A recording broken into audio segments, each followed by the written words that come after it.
فرجع موسى إلى قومه غضبان أسفا قال يا قوم ألم يعدكم ربكم وعدا حسنا أفطال عليكم العهد أم أردتم أن يحل عليكم غضب من ربكم فأخلفتم موعدي. മൂസ അതികോപിഷ്ഠനും ദുഃഖിതനുമായി സ്വജനത്തിലേക്ക് മടങ്ങി. വന്നപാട് അദ്ദേഹം ചോദിച്ചു, അല്ലയോ ജനമേ, നിങ്ങളുടെ റബ്ബ് നിങ്ങളോട് മഹത്തായ വാഗ്ദാനങ്ങൾ ചെയ്തിരുന്നില്ലേ? നിങ്ങൾക്ക് കാലം ദീർഘിച്ചു പോയോ? അതോ റബ്ബിന്റെ കോപം തന്നെ നിങ്ങളിൽ പതിക്കണമെന്നാഗ്രഹിച്ചിട്ടാണോ ഞാനുമായുള്ള നിശ്ചയം ലംഘിച്ചത്? മഹത്തായ വാഗ്ദാനങ്ങൾ എന്നതിനെ സുന്ദരമായ വാഗ്ദത്തം നൽകിയിരുന്നില്ലേ എന്നും തർജ്ജമ ചെയ്യാവുന്നതാണ്. ഈ സൂക്തത്തിൽ നാം സ്വീകരിച്ച തർജ്ജമയുടെ വിവക്ഷ ഇതാണ്: ഇന്നുവരെ നിങ്ങൾക്ക് നൽകിയ എല്ലാ നല്ല വാഗ്ദാനങ്ങളും നിറവേറ്റി തന്നിരിക്കുന്നു.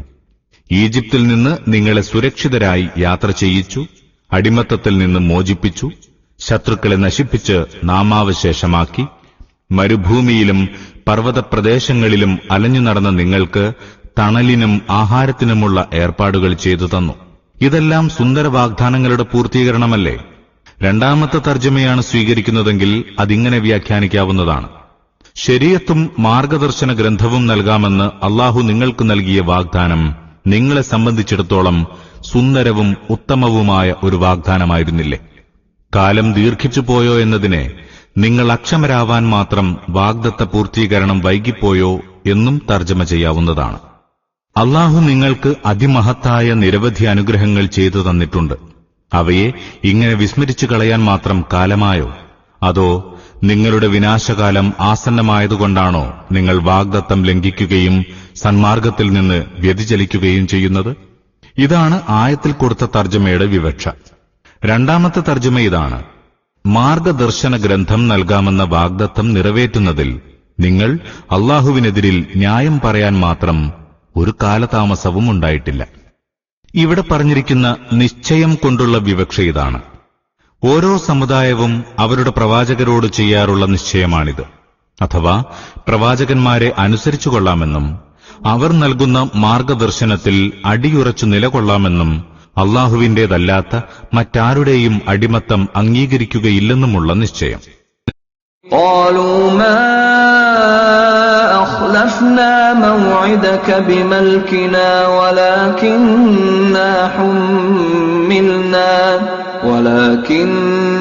حملنا أوزارا من زينة القوم فقذفناها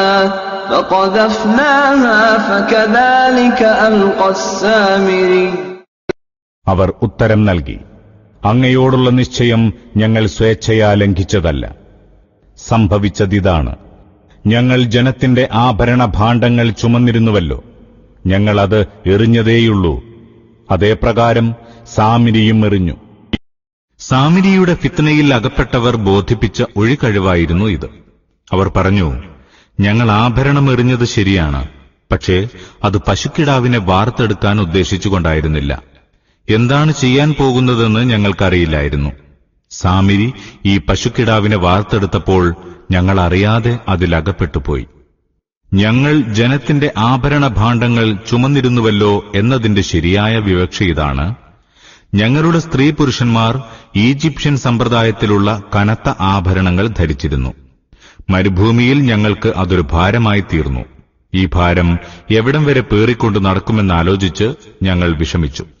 എന്നാൽ ഈജിപ്തിൽ നിന്ന് പുറപ്പെടുമ്പോൾ ഇസ്രായേലി കുടുംബത്തിലെ സ്ത്രീ പുരുഷന്മാർ തങ്ങളുടെ ഈജിപ്ഷ്യൻ അയൽക്കാരിൽ നിന്ന് ആഭരണങ്ങൾ വായ്പ വാങ്ങിയെന്നും അങ്ങനെ ഓരോരുത്തരും തങ്ങളുടെ അയൽക്കാരെ വഞ്ചിച്ച് പലായനം ചെയ്തുവെന്നുമാണ് ബൈബിൾ പറയുന്നത്. ഈ ധർമ്മച്യുതി ഇവിടെയും നിൽക്കുന്നില്ല. ഓരോ ഇസ്രായേലിനും സ്വേച്ഛയാ ചെയ്ത ഒരു കുറ്റമല്ല ഇത്, മറിച്ച് നന്മയുടെയും ധർമ്മത്തിന്റെയും ഉറവിടമായ അല്ലാഹുവിന്റെ പ്രവാചകൻ മൂസാ നബി അവരെ പഠിപ്പിച്ചതാണ് പോലും. പ്രവാചകൻ പഠിച്ചതാകട്ടെ അല്ലാഹുവിൽ നിന്ന് നേരിട്ട് സ്വീകരിച്ച ദിവ്യ വെളിപാടിൽ നിന്നും. ബൈബിൾ പുറപ്പാടിൽ പറയുന്നു, ദൈവം മോശയോടരുളി, നീ ചെന്ന് ഇസ്രായേൽ മൂപ്പന്മാരെ ഒരുമിച്ചുകൂട്ടി അവരോട് പറയുക, ഓരോ സ്ത്രീയും താന്താന്റെ അയൽക്കാരിയോടും വീട്ടിൽ അതിഥിയായി വരുന്നവളോടും സ്വർണം, വെള്ളി ആഭരണങ്ങളും വസ്ത്രങ്ങളും ഇരവൽ വാങ്ങി പുത്രീപുത്രന്മാരെ അണിയിക്കണം. അങ്ങനെ മിസ്രയീമ്യരെ നിങ്ങൾ കൊള്ളയടിക്കണം. പുറപ്പാട് 3-ാം 14 മുതൽ 22 വരെ വാക്യങ്ങൾ. യഹോവ മോശയോട് അരുൾ ചെയ്തു, ഓരോ പുരുഷനും താന്താന്റെ അയൽക്കാരനോടും ഓരോ സ്ത്രീയും താന്താന്റെ അയൽക്കാരിയോടും വെള്ളിയാഭരണങ്ങളും പൊന്നാഭരണങ്ങളും ഇരവൽ ചോദിപ്പാൻ നീ ജനത്തോട് പറയുക. യഹോവ മിസ്രയീമ്യർക്ക് ജനത്തോട് കൃപ തോന്നുമാറാക്കി. പുറപ്പാട് 11-ാം 2-3 വാക്യങ്ങൾ. ഇസ്രയേൽ മക്കൾ മോശയുടെ വചനമനുസരിച്ച് മിസ്രയീമ്യരോട് സ്വർണ്ണാഭരണങ്ങളും വെള്ളിയാഭരണങ്ങളും വസ്ത്രങ്ങളും ഇരവൽ ചോദിച്ചു. യഹോവ മിസ്രയീമ്യർക്ക് ജനത്തോട് കൃപ തോന്നിച്ചതുകൊണ്ട് ആ ജനം ചോദിച്ചതൊക്കെയും അവർക്ക് കൊടുത്തു. അങ്ങനെ അവർ മിസ്രയീമ്യരെ കൊള്ളയടിച്ചു. പുറപ്പാട് 12-ാം 35-36 വാക്യങ്ങൾ. നമ്മുടെ ചില മുഫസ്സിറുകളും പ്രസ്തുത സൂക്തത്തെ വ്യാഖ്യാനിച്ചപ്പോൾ ഇത്തരം ഇസ്രായേലി കഥകൾ കണ്ണടച്ച് പകർത്തിവെച്ചിട്ടുണ്ടെന്നത് ഖേദകരമായിരിക്കുന്നു. ആഭരണങ്ങളുടെ ഭാരമെന്ന് പറഞ്ഞത് കൊള്ളമുതലിന്റെ ഭാരമാണെന്ന തെറ്റിദ്ധാരണ മുസ്ലിങ്ങളിലും പ്രചരിക്കാനുള്ള കാരണം അതാണ്. സൂക്തത്തിന്റെ മറ്റൊരു ഖണ്ഡമായ ഞങ്ങൾ അതിനെ എറിഞ്ഞു എന്നതിന്റെ വിവക്ഷ നാം മനസ്സിലാക്കുന്നത് ഇങ്ങനെയാണ്: തങ്ങളുടെ ആഭരണങ്ങളും പേറി നടക്കുന്നത് വിഷമകരമായി അനുഭവപ്പെട്ടപ്പോൾ ആളുകൾ കൂടിയാലോചിച്ച് തീരുമാനത്തിലെത്തി. എല്ലാവരുടെയും ആഭരണങ്ങൾ ഒരിടത്ത് ശേഖരിക്കുക. ഓരോരുത്തരുടെയും വെള്ളിയും സ്വർണവും എത്രയെന്ന് കണക്കാക്കിയ ശേഷം അവ ഒരുമിച്ച് ഉരുക്കി ഇഷ്ടികയുടെയോ ദണ്ഡുകളുടെയോ ആകൃതിയിലാക്കി വാർത്തെടുക്കുക. അപ്പോൾ മറ്റു സാധനങ്ങൾക്കൊപ്പം കഴുതകളുടെയോ കാളകളുടെയോ പുറത്തു വഹിച്ചുകൊണ്ടുപോകാൻ സൗകര്യമാകും. ഈ തീരുമാനമനുസരിച്ച് ഓരോരുത്തരും തങ്ങളുടെ ആഭരണങ്ങൾ ഒരിടത്ത് കൊണ്ടുവന്ന് നിക്ഷേപിച്ചിട്ടുണ്ടായിരിക്കണം. 88 മുതൽ 104 വരെയുള്ള സൂക്തങ്ങൾ ശ്രദ്ധിച്ചാൽ ജനതയുടെ മറുപടി എറിഞ്ഞുകളഞ്ഞു എന്ന വാക്യത്തോടെ അവസാനിച്ചുവെന്നും ശേഷമുള്ള വാക്യങ്ങൾ അല്ലാഹു നേരിട്ട് പറയുന്നതാണെന്നും വ്യക്തമാകുന്നതാണ്. ഇതിൽ നിന്ന് സംഭവത്തിന്റെ രൂപം ഏതാണ്ട് ഇപ്രകാരമാണെന്ന് അനുമാനിക്കാം.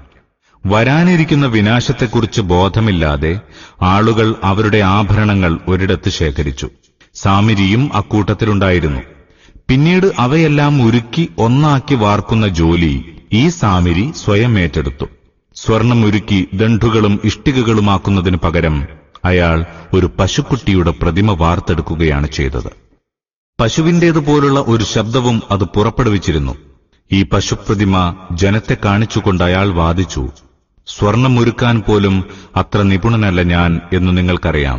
എന്നിരിക്കെ ഈ പ്രതിമ ദൈവം തന്നെ നിങ്ങൾക്ക് വേണ്ടി അവതരിപ്പിച്ചിട്ടുള്ളതാണെന്ന് മനസ്സിലാക്കാൻ നിങ്ങൾ പ്രയാസപ്പെടേണ്ടതില്ല. فأخرج لهم عجلا جسدا له خوار فقالوا هذا إلهكم وإله موسى فنسي.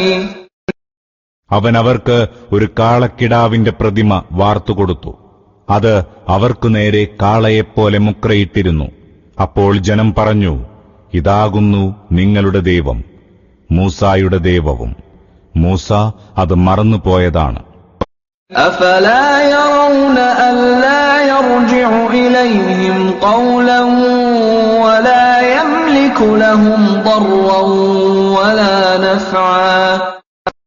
തങ്ങൾ പറയുന്നതിന് അത് മറുപടി പറയുന്നില്ലെന്നും ഉപകാരമോ ഉപദ്രവമോ ചെയ്യാൻ അതിന് കഴിവില്ലെന്നും അവർ കാണാതെ പോയതെന്ത്?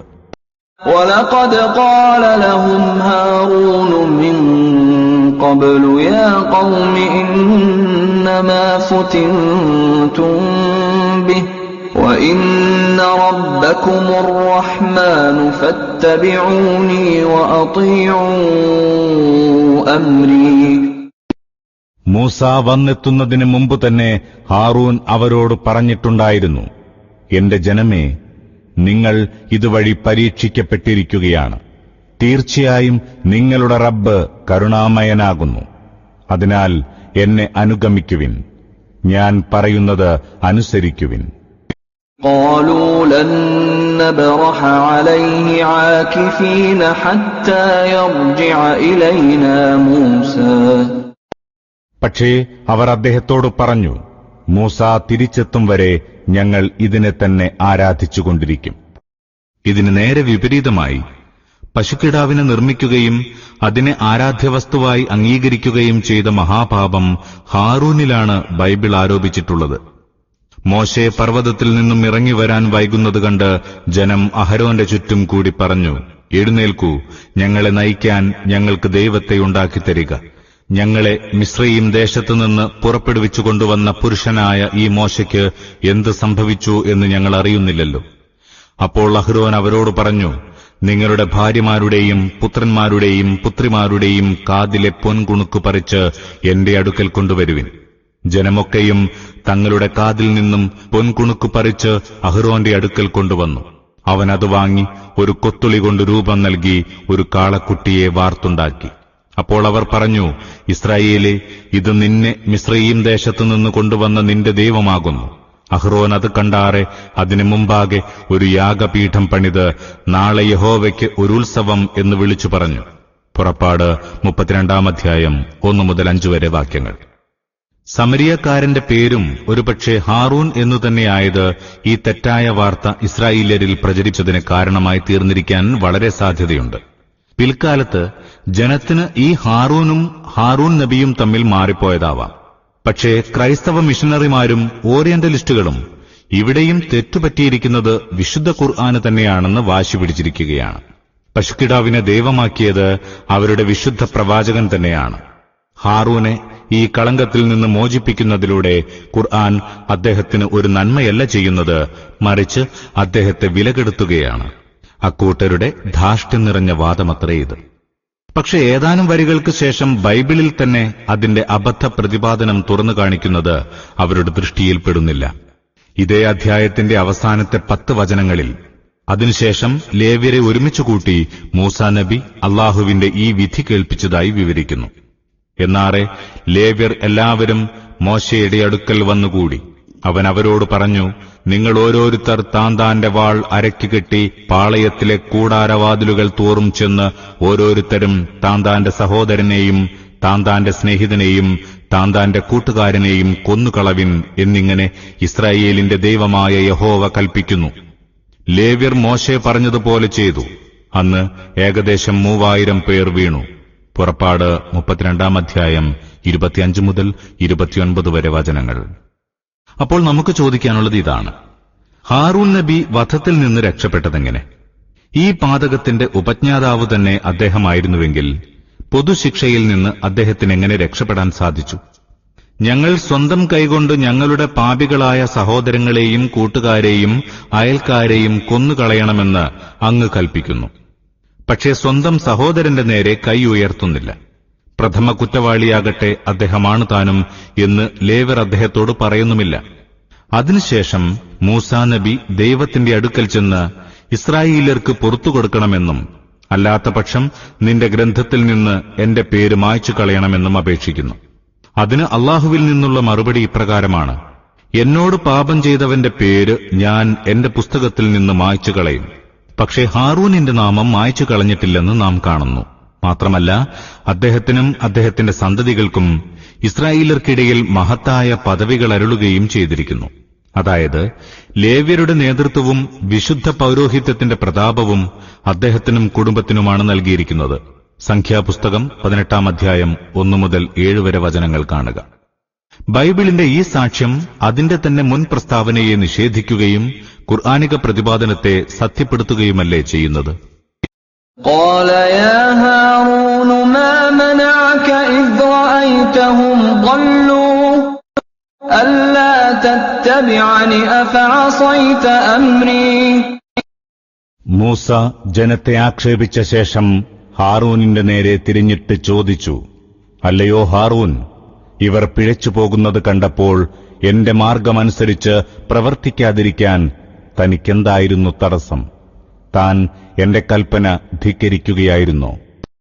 മൂസാ നബി പർവ്വതത്തിലേക്ക് പുറപ്പെട്ടപ്പോൾ തനിക്ക് പകരം ഇസ്രായേല്യരുടെ നേതൃത്വം ഹാറൂനിന് ഏൽപ്പിച്ചുകൊടുത്തുകൊണ്ട് നൽകിയ വിധിയാണ് ഇവിടെ കൽപ്പന എന്ന് പറഞ്ഞതുകൊണ്ട് ഉദ്ദേശിക്കുന്നത്. സൂറ അൽ അറാഫ് 142 സൂക്തത്തിൽ അത് ഇപ്രകാരം വിശദമാക്കുന്നു: മൂസ പോകുമ്പോൾ തന്റെ സഹോദരൻ ഹാറൂനോട് പറഞ്ഞു, നീ എന്റെ ജനതയിൽ എന്നെ പ്രതിനിധാനം ചെയ്യുകയും സംസ്കരണം നടത്തുകയും ചെയ്യുക. നീ നാശകാരികളുടെ മാർഗം പിന്തുടരരുത്. قال يا ابن أم لا تأخذ بلحيتي ولا برأسي إني خشيت أن تقول فرقت بين بني إسرائيل ولم ترقب قولي. ഹാറൂൻ പറഞ്ഞു, എന്റെ മാതാവിന്റെ മകനെ, എന്റെ താടിയും തലമുടിയും പിടിച്ചു വലിക്കരുതേ. നീ ഇസ്രായേൽ വംശത്തെ ഭിന്നിപ്പിച്ചു കളഞ്ഞു. എന്റെ വാക്കിന് കാത്തിരുന്നുമില്ല എന്ന് നീ വന്നു പറയുമെന്ന് ഞാൻ ഭയപ്പെട്ടു. മൂസാ നബി അല്ലാഹുവിൽ നിന്ന് നൽകപ്പെട്ട ശിലാഫലകങ്ങൾ എറിഞ്ഞുകളഞ്ഞുവെന്നും സഹോദരന്റെ തലമുടിയിൽ കടന്നുപിടിച്ച് വലിച്ചിഴച്ചുവെന്നും സൂറ അൽ ആറാഫ് 148 മുതൽ 151 വരെയുള്ള സൂക്തങ്ങളിൽ വിശദമായി പറഞ്ഞിട്ടുണ്ട്. ഈ സന്ദർഭം വിവർത്തനം ചെയ്യുമ്പോൾ നാം ഒരു വസ്തുത കൂടി പരിഗണിച്ചിട്ടുണ്ട്. അതായത്, മൂസാ നബി ഇളയ സഹോദരനായിരുന്നുവെങ്കിലും സ്ഥാനം കൊണ്ട് വലിയവനായിരുന്നു. അതുപോലെ ഹാറൂൻ മൂത്ത സഹോദരനായിരുന്നുവെങ്കിലും സ്ഥാനം കൊണ്ട് മൂസാ നബിയുടെ താഴെയായിരുന്നു. ഹാറൂന്റെ ഈ മറുപടിക്ക് ഐക്യമാണ് സമുദായം സന്മാർഗത്തിൽ നിലകൊള്ളുന്നതിനേക്കാൾ പ്രധാനം എന്നർത്ഥമില്ല. ശിർക്ക് അംഗീകരിച്ചുകൊണ്ടായാലും ഐക്യം നിലനിർത്തുകയാണ് വേണ്ടതെന്നുമല്ല അതിന്റെ താൽപര്യം. സമൂഹത്തിന്റെ അടിത്തറ സത്യമാകട്ടെ അസത്യമാകട്ടെ ഏകോപിച്ചു നിൽക്കുക എന്നതാണ് ഭിന്നിപ്പിനേക്കാൾ ഉത്കൃഷ്ടമെന്നും അതിനർത്ഥമില്ല. ഈ സൂക്തത്തിന് ആരെങ്കിലും അങ്ങനെയൊരു അർത്ഥം മനസ്സിലാക്കുകയാണെങ്കിൽ അയാൾ ഖുർആനിൽ നിന്ന് സന്മാർഗത്തിനു പകരം ദുർമാർഗമാണ് സ്വീകരിക്കുന്നത്. ഹാറൂന്റെ ഭാഷണത്തിന്റെ താൽപര്യം പൂർണ്ണമായി ഗ്രഹിക്കുന്നതിന് ഈ സൂക്തങ്ങളെ സൂറ അൽ ആറാഫിലെ 150 സൂക്തത്തോട് ചേർത്ത് വായിക്കേണ്ടതുണ്ട്. അവിടെ അദ്ദേഹം പറയുന്നു, എന്റെ മാതാവിന്റെ മകനെ, ജനമെന്നെ ഒതുക്കിക്കളഞ്ഞു. അവരെന്നെ കൊന്നുകളയുമെന്നിടത്തോളം എത്തിയിരുന്നു. വിരോധികൾ എന്റെ നേരെ ചിരിക്കാൻ അവസരമുണ്ടാക്കാതിരിക്കുക. ധിക്കാരികളായ ഈ ജനത്തിന്റെ കൂട്ടത്തിൽ എന്നെ ഗണിക്കാതിരിക്കുകയും ചെയ്യുക. ഇനി ഈ 2 സൂക്തങ്ങളും സമന്വയിപ്പിച്ചു നോക്കുക. സംഭവത്തിന്റെ ചിത്രം ഇപ്രകാരം വ്യക്തമാകുന്നു. ഹാറൂൻ ജനങ്ങളെ ആ ദുർവൃത്തിയിൽ നിന്ന് വിലക്കാൻ കഴിയുന്നത്ര ശ്രമിച്ചു. അവർ അദ്ദേഹത്തിനെതിരിൽ വമ്പിച്ച കലാപത്തിനൊരുങ്ങി. അദ്ദേഹത്തെ വധിക്കാനൊരുമ്പെട്ടു. ഗത്യന്തരമില്ലാതെ അദ്ദേഹം നിശബ്ദനായി നിലകൊണ്ടു. മൂസ തിരിച്ചെത്തുന്നതിനു മുമ്പ് ഒരു ആഭ്യന്തര യുദ്ധമുണ്ടാക്കേണ്ടെന്ന് അദ്ദേഹം തീരുമാനിച്ചു.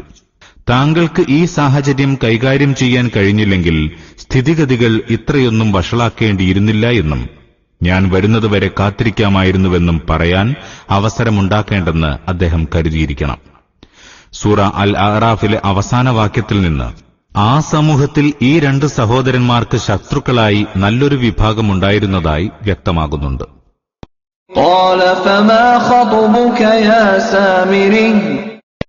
മൂസ ചോദിച്ചു, അല്ലയോ സാമിരി, നിനക്കെന്താണ് പറയാനുള്ളത്? قال بصرت بما لم يبصروا به فقبضت قبضة من أثر الرسول فنبذتها وكذلك سولت لي نفسي. അവൻ പറഞ്ഞു, ഇവർ കാണാത്ത ഒന്ന് ഞാൻ കണ്ടു. ദൂതന്റെ കാൽപ്പാടിൽ നിന്ന് ഞാൻ ഒരു പിടി മണ്ണെടുത്തു, എന്നിട്ടത് എറിഞ്ഞു. എന്റെ മനസ്സ് അങ്ങനെ ചെയ്യാൻ തോന്നിച്ചു. ഈ സൂക്തത്തിന് 2 വിഭാഗം മുഫസ്സിറുകൾ വിചിത്രമായ 2 വ്യാഖ്യാനങ്ങളാണ് നൽകിയിട്ടുള്ളത്. ഒരു വിഭാഗം പൗരാണികരും പൗരാണിക ശൈലി അവലംബിക്കുന്നവരുമായ വ്യാഖ്യാതാക്കളിൽ ഭൂരിപക്ഷവും അതിനെ വ്യാഖ്യാനിക്കുന്നത് ഇപ്രകാരമാണ്. ജിബിരിയിൽ കടന്നു പോകുന്നത് സാമിരി കണ്ടിട്ടുണ്ടായിരുന്നു. അവൻ അദ്ദേഹത്തിന്റെ കാൽപ്പാടുകളിൽ നിന്ന് ഒരു പിടി മണ്ണെടുത്തു. ഈ മണ്ണിന്റെ മഹത്വം മൂലം അത് കാളപ്രതിമയിൽ വിതറിയപ്പോൾ അതിന് ജീവൻ വീണു. ജീവൻ നേടിയ കാളക്കിടാവ് യഥാർത്ഥ കാളക്കിടാവിന്റെ ശബ്ദം പുറപ്പെടുവിക്കാൻ തുടങ്ങി. പക്ഷെ യഥാർത്ഥത്തിൽ ഇങ്ങനെ സംഭവിച്ചിട്ടുണ്ടെന്ന് ഖുർആൻ പറയുന്നില്ല. മൂസാ നബിയുടെ വിചാരണയ്ക്ക് വിധേയനായപ്പോൾ സാമിരി സമർപ്പിച്ച ന്യായം ഇതായിരുന്നുവെന്നേ ഖുർആൻ പറയുന്നുള്ളൂ. എന്നിരിക്കെ ഇതൊരു സംഭവ യാഥാർത്ഥ്യവും ഖുർആൻ വിവരിച്ച സത്യവുമാണെന്ന് മുഫസ്സിറുകൾ മനസ്സിലാക്കിയതെങ്ങനെയെന്ന് നമുക്ക് മനസ്സിലാകുന്നില്ല. 2ാമത്തെ വിഭാഗം സാമിരിയുടെ വാക്കുകൾക്ക് മറ്റൊരർത്ഥമാണ് കൽപ്പിച്ചിരിക്കുന്നത്. ആ വ്യാഖ്യാനമനുസരിച്ച് സാമിരിയുടെ വാക്കുകളുടെ ഉദ്ദേശം ഇതാണ്: ഞാൻ ദൂതനിൽ, അതായത് മൂസായിൽ അല്ലെങ്കിൽ അദ്ദേഹത്തിന്റെ ദീനിൽ മറ്റാരും കണ്ടെത്താത്ത ചില പോരായ്മകൾ കണ്ടെത്തി. അതുകൊണ്ട് ഒരു പരിധിവരെ ഞാൻ അദ്ദേഹത്തിന്റെ കാൽപ്പാടുകൾ പിന്തുടർന്നു. അതിനുശേഷം ഞാൻ അദ്ദേഹത്തെ ഉപേക്ഷിച്ചു. ഈ ഭാഷ്യം ആദ്യമായി മനസ്സിലാക്കിയത് മിക്കവാറും അബൂ മുസ്ലിമിൽ ഇസ്ഫഹാനിയായിരിക്കണം. പിന്നീട് ഇമാം റാസി ഈ അഭിപ്രായം തന്റെ തഫ്സീറിൽ ഉദ്ധരിച്ച് അതിനോട് ആഭിമുഖ്യം പ്രകടിപ്പിക്കുകയുണ്ടായി. അങ്ങനെ ആധുനിക മുഫസ്സിറുകൾ പൊതുവിൽ ഈ വ്യാഖ്യാനത്തെ ബലപ്പെടുത്തിക്കൊണ്ടിരിക്കുകയാണ്. പക്ഷെ ഈ മഹാന്മാർ ഒരു കാര്യം വിസ്മരിക്കുന്നു.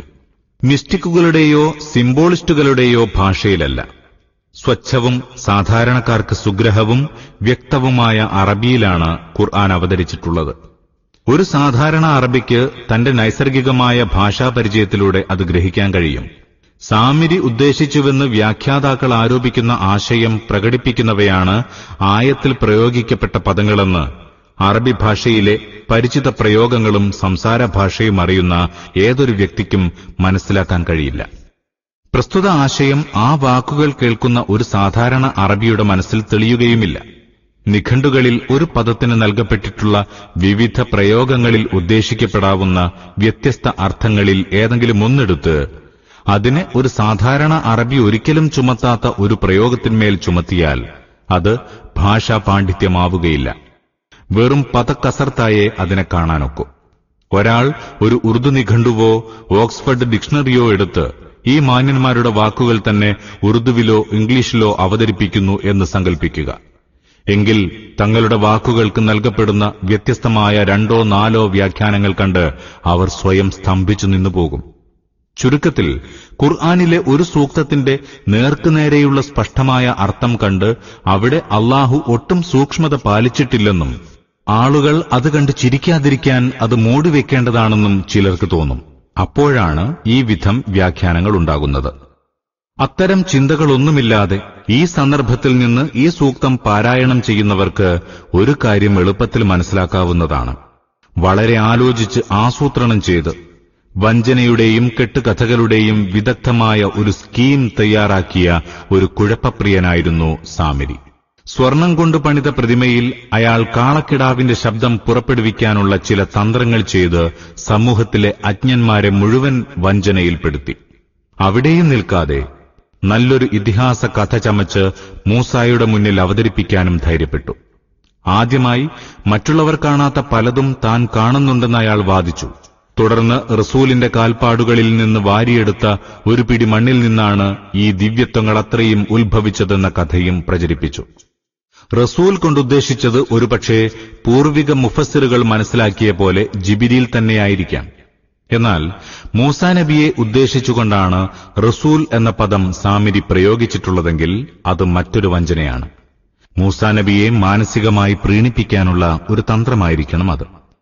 സ്വന്തം കാൽപ്പാടുകളിലെ മണ്ണിന്റെ അമാനുഷികതയെക്കുറിച്ചുള്ള കഥ കേട്ട് അതിൽ സന്തുഷ്ടനായി തന്റെ യശസ്സ് പ്രചരിപ്പിക്കാനായി സാമിരിയുടെ പ്രവർത്തനങ്ങളെ മൂസാ നബി സ്വതന്ത്രമായി വിട്ടുകൊള്ളുമെന്ന് അയാൾ പ്രതീക്ഷിച്ചിരിക്കണം. ഖുർആൻ ഈ സംഭവങ്ങളെല്ലാം സാമിരിയുടെ ഇതിഹാസ കഥയുടെ ശൈലിയായി തന്നെ അവതരിപ്പിക്കുകയാണ് ചെയ്തിട്ടുള്ളത്.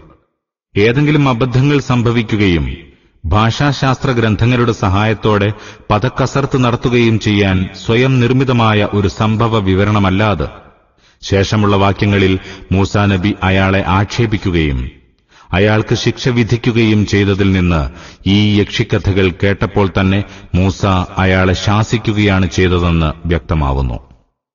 قال فاذهب فإن لك في الحياة أن تقول لا مساس وإن لك موعدا لن تخلفه وانظر إلى إلهك الذي ظلت عليه عاكفا لنحرقنه ثم لننسفنه في اليم نسفا. മൂസ പറഞ്ഞു, ശരി, നീ പൊയ്ക്കൊള്ളുക. ഇനി നിനക്ക് ജീവിതം മുഴുവൻ എന്നെ തുടരുതേ എന്ന് വിലപിച്ചുകൊണ്ട് കഴിയേണ്ടിവരും. നിന്റെ വിചാരണയ്ക്ക് നിശ്ചിത സന്ദർഭമുണ്ട്. അത് നിന്നിൽ നിന്ന് ഒരിക്കലും തെന്നിപ്പോവുകയില്ല. നോക്കുക, നീ പൂജിച്ചുകൊണ്ടിരുന്ന ദൈവത്തെ നാം ഇതാ കരിച്ചുകളയാൻ പോകുന്നു. എന്നിട്ടത് ഭസ്മമാക്കി കടലിൽ കലക്കിക്കളയും. സമൂഹവുമായുള്ള അയാളുടെ എല്ലാ ബന്ധങ്ങളും വിച്ഛേദിക്കുക മാത്രമല്ല, ആളുകളെ ദൂരെ നിന്ന് കാണുമ്പോൾ തന്നെ ഞാൻ നീചനാണ്, എന്നെ തൊടരുത് എന്ന് എല്ലാവരോടും വിളംബരം ചെയ്യേണ്ട ഭാരവും കൂടി അയാളുടെ തലയിലിട്ടു. ബൈബിളിലെ ലേവ്യ പുസ്തകത്തിൽ കുഷ്ഠരോഗത്തിൽ നിന്ന് ജനങ്ങളെ രക്ഷപ്പെടുത്താൻ വേണ്ടി നിശ്ചയിച്ച ചട്ടങ്ങളിൽ ഒന്ന് ഇതായിരുന്നു: വടുവുള്ള കുഷ്ഠരോഗിയുടെ വസ്ത്രം കീറിക്കളയണം, അവന്റെ തല മൂടാതിരിക്കണം, അവൻ അധരം മൂടിക്കൊണ്ടിരിക്കണം, വഴി നടക്കുമ്പോൾ അശുദ്ധൻ അശുദ്ധൻ എന്ന് വിളിച്ചു പറയുകയും വേണം. അവന് രോഗമുള്ള നാളൊക്കെയും അവൻ അശുദ്ധനായിരിക്കണം. അശുദ്ധനാകയാൽ അയാൾ പാളയത്തിന് പുറത്ത് ഒറ്റയ്ക്ക് കഴിയണം. ലേവ്യ 13-ാം അധ്യായം 45-46 വചനങ്ങൾ. അല്ലാഹുവിൽ നിന്നുള്ള ശിക്ഷയായി അയാൾക്ക് കുഷ്ഠരോഗം ബാധിച്ചിരിക്കാമെന്ന് ഇതിൽ നിന്ന് ഊഹിക്കാവുന്നതാണ്. പിന്നീട് അയാളുടെ ശാരീരിക കുഷ്ഠത്തിൽ നിന്ന് ജനങ്ങൾ അകന്നു നിൽക്കുന്നതുപോലെ സാംസ്കാരിക കുഷ്ഠത്തിൽ നിന്നും അവരെ അകറ്റി നിർത്തിയിരിക്കാം. അടുത്തു വരുന്നവരോടെല്ലാം കുഷ്ഠരോഗിയെപ്പോലെ ഞാൻ നീചനാണ്, എന്നെ തൊടരുത് എന്ന് വിലപിക്കുകയും ചെയ്യുന്ന ശിക്ഷയും വിധിച്ചിരിക്കാം. ഇന്നമാ ഇലാഹുകുമുല്ലാഹുല്ലദീ ലാ ഇലാഹ ഇല്ലാഹു വസിഅ കുല്ല ശൈഇൻ ഇൽമാ. നിങ്ങളുടെ ഇലാഹ് ഏകനായ അല്ലാഹു മാത്രമാകുന്നു. അവനല്ലാതെ ദൈവമില്ല. അവന്റെ ജ്ഞാനം സകല സംഗതികളെയും ഉൾക്കൊണ്ടതാകുന്നു. كذلك نقص عليك من أنباء ما قد سبق وقد آتيناك من لدنا ذكرا. പ്രവാചകരെ, കഴിഞ്ഞകാല സംഭവങ്ങൾ ഈ വിധം നാം നിന്നെ കേൾപ്പിക്കുന്നു. നമ്മുടെ പക്കൽ നിന്നുള്ള സവിശേഷമായ ഒരു ഉദ്ബോധനവും നിനക്ക് നൽകിയിരിക്കുന്നു. മൂസാ നബിയുടെ ചരിത്രകഥനത്തിൽ നിന്ന് വിരമിച്ച് പ്രഭാഷണം വീണ്ടും അധ്യായം ആരംഭിച്ച അതേ വിഷയത്തിലേക്ക് മടങ്ങുകയാണ്. പ്രസ്തുത വിഷയത്തിൽ നിന്ന് പെട്ടെന്നാണല്ലോ മൂസായുടെ കഥയിലേക്ക് കടന്നത്. അതുകൊണ്ട് തുടർന്ന് വായിക്കുന്നതിന് മുമ്പായി അധ്യായത്തിന്റെ ആരംഭ സൂക്തങ്ങൾ ഒരിക്കൽ കൂടി പാരായണം ചെയ്യുന്നത് നന്നായിരിക്കും. സൂറയുടെ യഥാർത്ഥ വിഷയം പ്രതിപാദിച്ചു കഴിഞ്ഞുവെന്നും എന്തിനുവേണ്ടിയാണ് മൂസാ നബിയുടെ ചരിത്രങ്ങൾ ഉദ്ധരിച്ചതെന്നും കഥയെ അവസാനിപ്പിച്ച് പ്രതിപാദനം അതിന്റെ വിഷയത്തിലേക്ക് തന്നെ മടങ്ങിയതെങ്ങനെയെന്നും അപ്പോൾ നമുക്ക് വ്യക്തമായി മനസ്സിലാകുന്നതാണ്. അധ്യായത്തിന്റെ ആരംഭത്തിൽ പറഞ്ഞ പോലെ ഈ ഖുർആൻ താങ്കളെക്കൊണ്ട് അസംഭവ്യമായ വല്ലതും പ്രവർത്തിപ്പിക്കാനോ താങ്കളെ ഏതെങ്കിലും അതിഭയാനകമായ യാതനകൾ കൊണ്ട് പരീക്ഷിക്കാനോ വേണ്ടി അവതരിച്ചതല്ല. ഹൃദയത്തിൽ ദൈവബോധമുള്ള എല്ലാവർക്കും വേണ്ടിയുള്ള ഒരു ഉദ്ബോധനം മാത്രമാണിത്. من أعرض عنه فإنه يحمل يوم القيامة وزرا. അതിൽ നിന്ന് തിരിഞ്ഞു പോകുന്നവർ പുനരുദ്ധാന നാളിൽ കനത്ത പാപഭാരം ചുമക്കുന്നതാകുന്നു.